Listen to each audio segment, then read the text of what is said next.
আসসালামু আলাইকুম। আশা করি সবাই ভালো আছেন। নির্বাচনের পরবর্তী সময়ে মনটা এমনি স্বাভাবিক একটু খারাপ ছিল, শক ছিল। কারোর সাথে অনলাইনে অফলাইনে যোগাযোগ করা সম্ভব হয় নাই। যাই হোক আর কি। তবে যেভাবে হোক রেজাল্ট, ইলেকশন আর বিরোধী দল হিসেবে জামাত ইসলামের অবস্থান সব কিছু মিলিয়ে আলহামদুলিল্লাহ আল্লাহ যা করে ভালোর জন্যে। আর দলের পক্ষ থেকে তো মেনে নেওয়া হয়েছে, সিদ্ধান্তের বাইরে যাওয়ার সুযোগ নেই। যাই হোক আর কি। তবে আজকে দেখলাম আর কি শ্যাডো ক্যাবিনেট মন্ত্রী, ছায়া মন্ত্রী পরিষদ বিরোধী দল থেকে বাংলাদেশ জামাত ইসলামী 11 দলের জোট থেকে একটা করবে আর কি। এই সিদ্ধান্তটা খুব ভালো লাগলো আর কি। ব্যাপারটা সরকারকে চাপে রাখার জন্যে বা দেশের জনগণের স্বার্থে কাজ করার জন্য এটা খুবই উপকারী। এখন অনেকে হয়তো জানেন এটার ব্যাপারটা, অনেকে হয়তো জানেন না।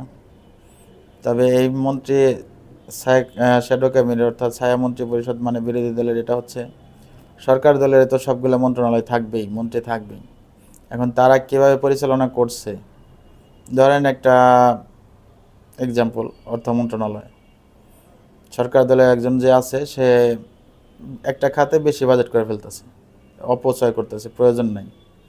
এটা দেখাইতে পারবে বিরোধী দলের যে অর্থমন্ত্রী থাকবে ওনাদের ছায়া ক্যাবিনেট, অর্থাৎ উনি সরকারিভাবে থাকবে না, কিন্তু সে প্ল্যানটা দেখাইতে পারবে যে এই খাতে আমার এর চাইতে কম বাজেটে এর চাইতে আরও সুন্দর একটা কাজ বাস্তবায়ন করা সম্ভব ছিল।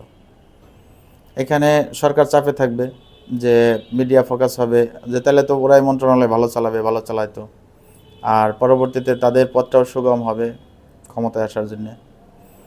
আর সরকারও একটা চাপে থাকবে যে সে একটা বাজেট চাপাই দিলেও হবে না, যে সে একটা কাজ বাস্তবায়ন করলেও হবে না, যে কোনো কাজের গুণগত মান থাকতে হবে আর কি। এটা খুবই শিক্ষিত মানুষের একটা পরিকল্পনা, ভালো লাগছে। বরাবরেও যদি জামাত ইসলাম একটা শিক্ষিত মানুষেরই দল, শিক্ষিত অশিক্ষিত স্বল্প শিক্ষিত সবাই অবশ্য আছে।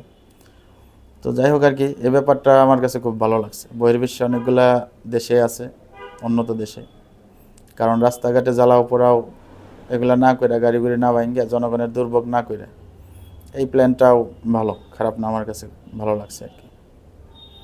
তো ভালো থাকবেন সবাই, আল্লাহ ভালো রাখুক। আসসালামু আলাইকুম।